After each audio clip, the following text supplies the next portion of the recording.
Thank you. I'll speak quickly. Firstly, one little piece of housekeeping, if you like.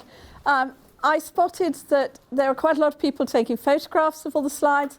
I did check beforehand. All the slides are going to be available to you anyway. They're all going to be uploaded online, so you don't need to take photos, okay? I mean, you're welcome to take photos if you want to, but you don't have to. Next, I'm Sue McClaughry. I noticed you've very nicely avoided saying my surname, which was very clever of him. And it's like a Scottish lock, though it's Irish, in fact, but that's the way you think of it, McClaughry. And I am now the Grant Secretary for Cornwall Historic Churches Trust. I'm gripping a leaflet because those of you that are observant enough will spot that it says that the Grant Secretary is Jeremy Sharp. I'm not Jeremy Sharp. I took over from him in January. The email address remains the same, okay? So you can use just grants@chct.info and you will get through to me. I don't mind being addressed as Dear Jeremy. I'm learning to live with it, all right? So that's a little bit about me. I've only taken on the job in January, but you know, I'm learning fast on my feet. So here we go. Okay, Cornwall Historic Churches Trust was established in 1955. We deal with the repair and restoration of churches in Cornwall. The historic is a little bit of a misnomer because actually you don't have to be very historic, but it's helpful if you've got things that are of architectural or historic merit. We will fund and give grants to churches of any Christian denomination, as long as they are still in use, okay? We don't go away from Christianity. That's maybe for another time. We award about 15 to 20 grants every year. They are typically of a level of 250 to 10,000. We aim to give something to everybody who applies who meets our criteria. And there are a few things we won't cover, which I'll get on to. We also distribute funds on behalf of a couple of other groups, like at the moment the Duke of Cornwall Benevolent Fund and the Cornwall Heritage Trust. And they will sometimes come in over and above above the money that we will give you. And we also give money on behalf of a few corporate groups who don't wish to give money directly. And some of them give us money which we hold in separate funds. We are entirely run by volunteers. Everybody that you deal with is a volunteer. We have no paid employees. But we have a variety of skills. My particular interest is with bells. So if you're running a bell project, I will be happy to help out. And that also sort of incorporates towers by default. And then we have another guy who's interested in monuments and, you know, et cetera and so forth. We've got a number of architects and retired architects, et cetera, on the committee. So we have a fair understanding of what can and will go wrong in most churches. All right? And we will aim to visit every single church that makes an application so that we can come and see you, find out what your needs are, if necessary, give you advice. If you came to us and said, we want to re-roof the whole church and it's going to cost us £500,000, but we don't know where to start, then one of the things we might suggest is, well, if you were to just do, you know, the north aisle, which is the one that's leaking at the moment, you know, that cuts down the amount of money you have to raise instantly. So we'll give you what advice we can. Though obviously it's not professional advice, it comes from volunteers, okay? You probably twigged, you know, though you may not know the precise numbers, but we were called the Cornwall Historic Churches Trust because 80% of churches in Cornwall predate the 1550s. You know, that's a staggering amount of old churches. And the Trust's foundation document, rather, has this amazing statement. The churches are still there, still praying through the storms and the rains. We must not let down the past, which has loved and cared for them. And that's very much our ethos. We know that half your churches are falling to pieces. We'd like to do what we can to try and help you sort them out. But we equally recognise that the Baptist Church in Saltash, for example, which was put up 30, 35 years ago, also has major structural problems, and it also needs our help. So we don't just limit ourselves to the pre-1550s, we will help any church that we can. It just happens that most of them are pre-1550s.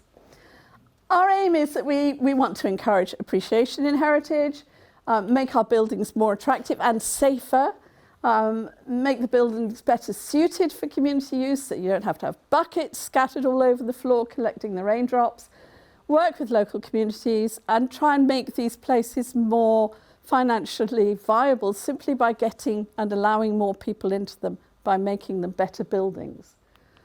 So our funds are available for preservation and maintenance. Maintenance is a big thing, improvement, upkeep, beautification less so, and reconstruction of churches. Reconstruction is a difficult one because we don't really do that. And then we will also look after monuments, fittings, fixtures, stained glass, ornaments, etc., etc. Mostly in churches, possibly in the churchyard if it is of supreme architectural and historical interest, but we're not generally into gravestone renovation or anything like that. Okay, a church is any Christian place of worship, full stop, in current use, okay? And we will help you if we can.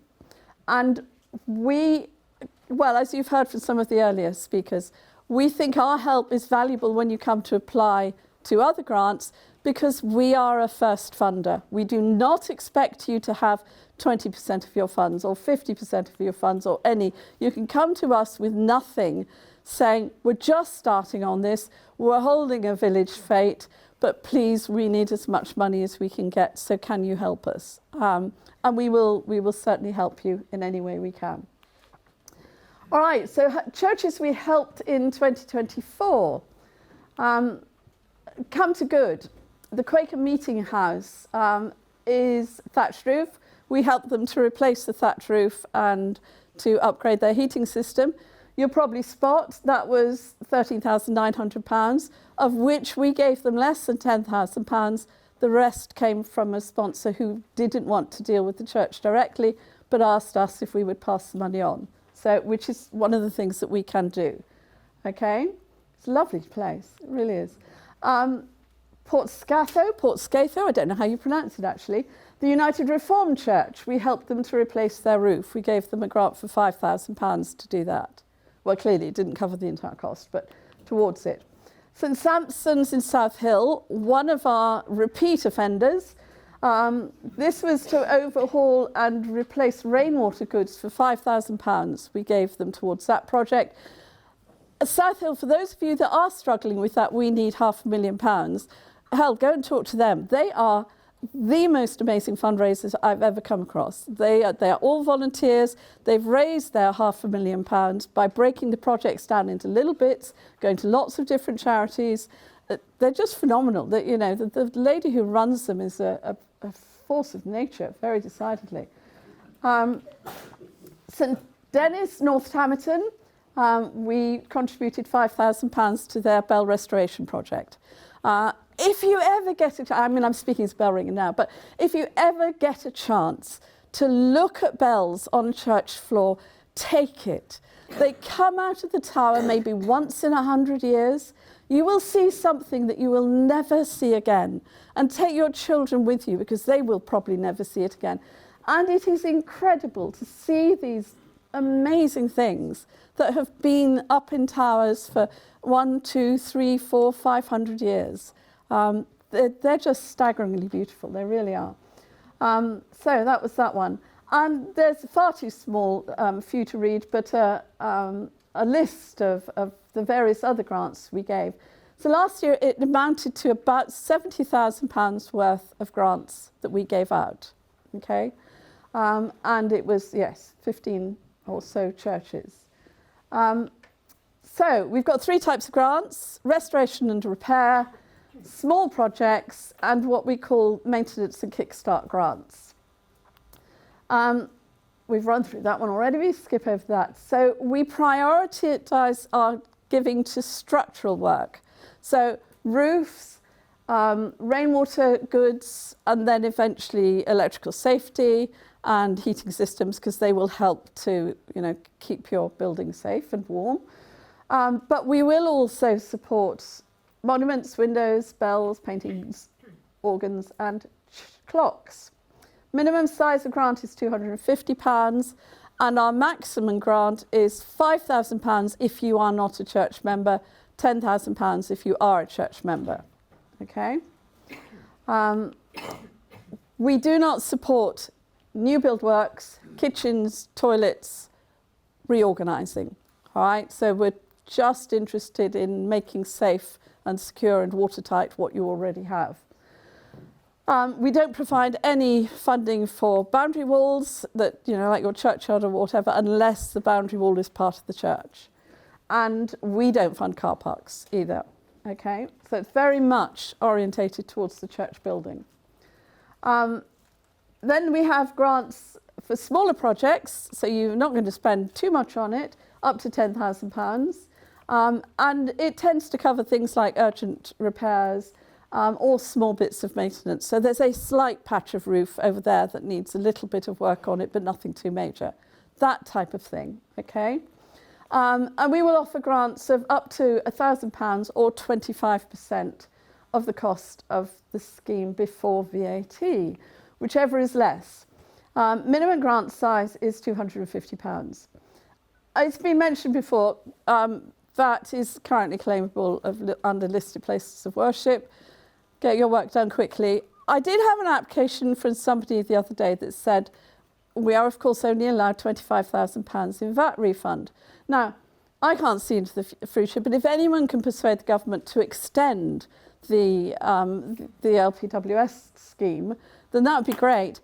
But remember, the £25,000 isn't for if it does get extended, that money's not for the total project, it's an annual allowance. So you just space your project out so that you get the most of your VAT. Of course, if they really do curtail the scheme, then you're stuffed anyway, but never mind. I'm not in charge of that. So any work must have been identified by a QI report, regular maintenance report, some sort of inspection. For all our quotes, like with all the other givers, you have to have 2 quotes. And for the smaller projects, you've got to have, it is between £1,000 and £10,000, the cost of the work, before you add the VAT. And it should be something that doesn't require a faculty or similar permission. And then we have our final grant, a very small pot. We set aside £10,000 a year, which we will give to members only, not non-members. It's for essential maintenance, stuff like the gutters are just about to fall off, or you have 3 loose tiles somewhere up there. It's that size of thing. And we will give you up to £500 to help you cover that. It's first come, first served. So if you aim to repair your church in November and the £10,000 is gone, then I'm sorry, that's unfortunate. So again, but it's aimed at helping you to just keep your church well maintained, just giving you that little bit of extra money towards it. And that is simply paid. You send an application to me, I ask you for a receipt for the work, and I pay you the money. That's a very simple process. That's small print. You really don't want to read it. Basically, yeah, we reserve the right to refuse. On the small grants, we only give you 1 per church. On the larger grants, if you're in a benefice, you can't have the benefice as a member. Each of the individual churches have to be members in order to benefit from our grants. So that's my contact details. And if you go onto the website, which is chct.info, you will also find a list of all your local representatives who are based on Church of England deaneries. They will then come and have a look at your church once they've got the application, or once I've got the application. I will ask them to come and visit. We will then discuss your application at one of our quarterly meetings, and we will decide whether we are going to allocate to you. Well, not whether or not, because if we've got to the stage of you having one of our visitors in your church, then we're definitely going to give you something. But we decide at the main meetings how much we're going to give you. Okay? It's just the reps. That is all on our website, so I won't go through that. A few other sources of help, because one of the things I have found when I've been fundraising in the past is just knowing where to turn. Now, the gentleman from National Churches Trust already told you they have an amazing database on their website that is worth looking at. Churches Together, the CTBI, that's Churches Together in Britain and Ireland, they have fundraising links that you can go and look at. Church Care likewise, and the parish resources have a national list of charitable grants specifically for churches. So those are all places that you can go to have a look at. There is a church grant scheme which PCC secretaries have access to. I gather from Faye that name has now changed to Cornerstone is what she said. But your PCC secretary will have access to another list. Funds Online, you need a subscription, and CHCT has a limited database, but it probably isn't much. It's not anything like as useful as those others. The only other one in there I bring your attention to is Truro Diocesan Guild of Ringers, because if you've got a bell project, they will definitely help you repair your bells, rehang your bells, do whatever. And if you go to their website and search for grants, you'll come back to me again. Staggering though it may seem. Yes. So that's sort of about how we can help you. A lot of people have asked me, where do we get our money from? Well, this is where this comes in. How can you help us? You can become individual members of the CHCT, details on the piece of paper. You can persuade your church to become a friend. And the benefits of becoming a friend for a church is they get double the maximum grant. So instead of getting £5,000 towards their roof, they will get £10,000 towards their roof, okay? Assuming they're eligible for the maximum grant, of course. You can also, if you are connected with a business, we welcome corporate sponsorship. And you can either just simply give us money, or you can do what the people who sponsored Come to Good, a Quaker Meeting House did, and say, we want to support a project, help us choose one, you give them the money, here it is, sort of thing. But we can work specifically, or we can work generally. And organise a fundraising event. A number of churches say to me, but we need the funds, why should we give you the money? Split it 50-50, have a teddy bear parachute jump and split the funds 50-50. And then when your application comes into us, one of the questions is how many CHCT fundraising events have you had? If you can say you've helped us raise this amount of money, it makes us feel kindly. It's a feel-good factor, okay? And finally, other ways you can help. A lady has already given me the history of her church. We like to have a lot of details on our website, whether you've had a grant from us, whether you're a member, whether it doesn't matter. If you've got any information we can put on our website, then that would be great. If you've got before and after projects, photos of your project, that would be great. Anything that we can use to help publicise the work that we do is fantastic. And that's me. There was one other thought that did occur to me, nothing to do with this. Somebody mentioned earlier on about having a constitution for getting access to some grants. PCCs, of course, and I don't know about the other religions, but PCCs are governed by the Parochial Church Act of 1955, 56 or whatever. The diocese can send you a very nice pro forma that outlines all that, and charities accept that as your constitution. Because, of course, most PCCs don't actually have a constitution. But Hugh will tell you how to get it. It must be something that passes him by all the time. Thank you, Sue, very much. Pleasure. If you ask me that question, I'll probably hand you over to someone else too, which seems to be the answer to all of these the questions that get asked. Lovely. Thank you very much indeed. Pleasure. I'm going to... There you go.